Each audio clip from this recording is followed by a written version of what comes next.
I want to do a quick review on the Sedeta desk. I got this for Christmas and I just got done putting it together and getting it all set up. And I'm going to tell you, I'm actually really impressed with this desk. For under $200, you get a fantastic deal. A very sturdy desk that, as you saw by the previous video. So I got this Sedeta desk that's got RGB colors.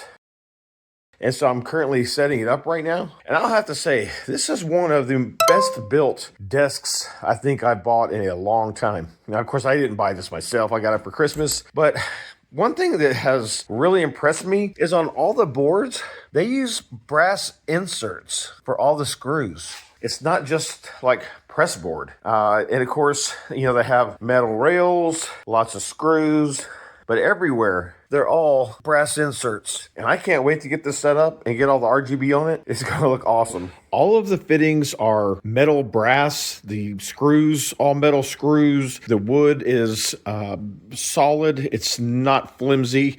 And there's plenty of space, as you can see. I've got all my stuff set up. My laptop sitting on a laptop stand. I got both 27-inch monitors up on the shelf. I have plenty of counter space to put my mics and my Elgato Stream Decks and speakers. And the LED lights around the back of it are phenomenal. I can't say enough how awesome this desk is. I went from that to that, and this thing's been amazing. I absolutely love it. You need to go check it out.